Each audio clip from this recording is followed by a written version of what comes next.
Hey everybody, MBG here today with part 3 of my video bootcamp series on, I guess we're on Psychic Powers right now, and a lot's happened this week. We had some FAQs come out, which was pretty interesting to say the least, and there was, there's some more stuff that I wanted to cover about just the general, like, actual casting powers themselves and the odds and things like that, because, I think a lot of people don't have that background to draw from when actually playing Warhammer Fantasy, where a lot of this is kind of intuitive to some of us with the casting pool and the things like that, and trying to psych out your opponent, doing things like that. So I just wanted to touch on that, and it's I'm kind of glad I didn't record this video earlier in the week because, like I said, we just got all the FAQs right after Memorial Day, and there's some pretty interesting stuff in there. So let's talk about those first, right? One thing I forgot to mention in the last two videos, which is actually kind of important. The same spell cannot be attempted more than once per unit, regardless of success or failure. And all that means is, say you have like a semi-Death Star squad or something like that, and you have a couple Psykers in there, and you try to cast, like, say, Fortune or something, and you try to cast on a squad, it gets dispelled, or the Perils or something like that. You're not able to try to recast that with a different Psyker in that squad, even if they know that power. So that was kind of interesting. It's almost like a little built-in, like, kind of Death Star defense, because there was a lot of these units out there that had all these chances to cast and things like that, and now you just can't do that.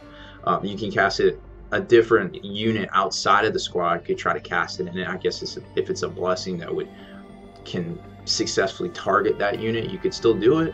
But I think some of those that they're trying to kind of clamp down on really don't work that way. But it's just something to keep in mind when you're constructing your list and things like that.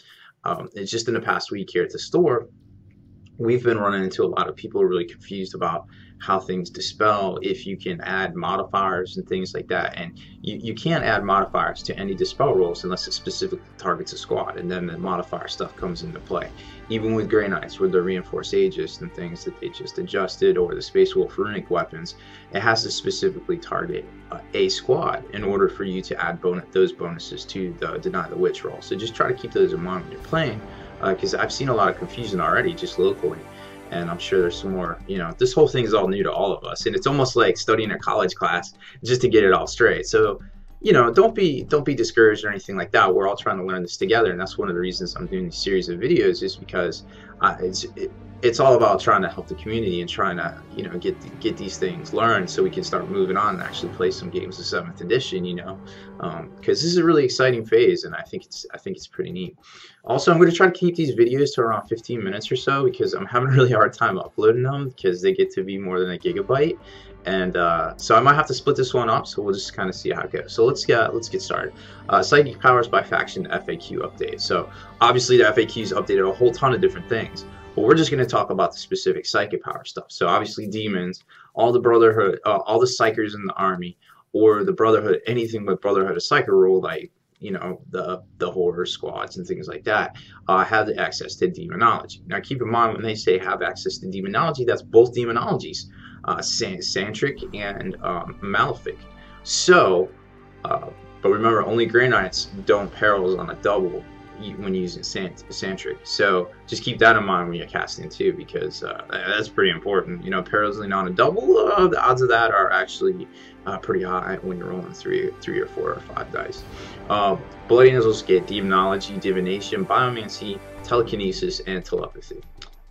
Dark Angels get demonology in addition to their listed powers, because remember they have a newer codex, 6th edition codex, so those are all listed out. Chaos Space Marines also get demonology in addition to their listed psychic powers.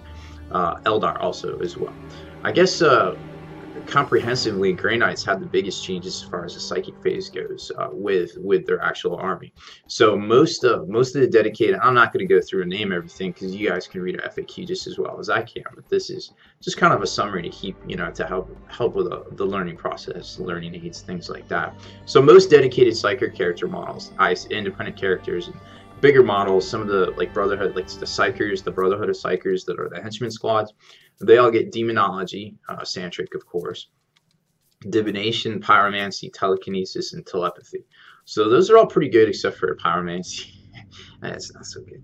But anyway, still take what they can get, right? And the Santric for demonology is actually pretty good. It was almost tailor-written for the Grey Knights themselves. Most upgrade characters in infantry squads now get banishment and hammer hands, and some of the units get specific things like the purifiers get the cleansing flame, and things like that. So just keep that in mind as well, because those are pretty important. Psychic pilot vehicles, now they use the main rulebook rule, and they can actually cast powers. They lost the ability to shrug off the shaken and stunned rule, but they picked up banishment and sanctuary, so they can be casting negatives to demonic leadership, throwing that out. They can be, getting invulnerable to themselves or making difficult ground for the enemies around them. So it's actually pretty interesting. And a few perils, it's just a glancing hit, so it's not that big of a drawback, honestly. So we'll just kind of see how that goes, because people aren't going to be expecting you to cast those sort of things. Aegis is now a reroll Deny the Witch rolls of 1. So most of the Grey Knight guys have that. So if they're specifically targeted and you roll a 6, that's good. But if you roll a 1, you get to reroll it. So it's effectively like a 5-up. I know there's some fractions and things in there, but hey, you can't really do fractions with dice, right? So it's basically a 5-up before you add modifiers. So obviously if you're getting targeted, you're getting your modifiers for Psychers, Brotherhood, higher master level, and I believe Adamantite Will as well. Reinforced Aegis, which I think is only on the Dreadnoughts themselves, is changed to can re-roll Fail Deny the Witch, which I think, I don't know, is that also 5-up? I think it's about a 5-up, we'll see. So there's those big changes. Like I said, the Grey Knight system was the most comprehensive one so far. Space Wolves get access to Demonology, Divination, Biomancy, and Telekinesis. And interestingly enough, the Grey Knights didn't get the Biomancy, so there's a lot of interesting things there. Like you can't, get the Feel No Pain bubbles and the Eternal Warrior things like that. You have to really try to get them in there with Grey Knights. So that's gonna be interesting how that shakes out. Space Wolves, they changed the runic weapon wording, because basically it just turns stuff off on a 4-up. But now it's just +1 to deny the witch rolls. And I think Nigel, or Nigel, however you want to pronounce him, he actually does it on a +2. But remember, it has to specifically target that Psyker or his squad. It's not just an arbitrary addition to the 6-up deny the witch roll. So that's it's kind of interesting to think about there.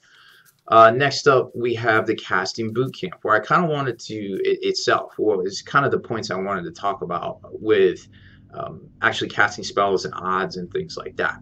Now, I know a lot of people out there, oh, this guy's falling, demons and demon bomb and summoning all these demons, and that's that's all well and fine. And we've seen some videos out there of things that just basically making people quit the game, and I don't exactly agree with that. That's just a feel bad experience if you're bringing stuff like that. It's just it's very discouraging to a lot of players and things. So there are some tactical abilities to try to deal with that, and we'll kind of touch on that here with the odds and the rolls and things like that. And it looks like I'm about out of time for this one. So what we're going to do is we're going to pick this up in another video, just so I can get this one rolling and talk about that.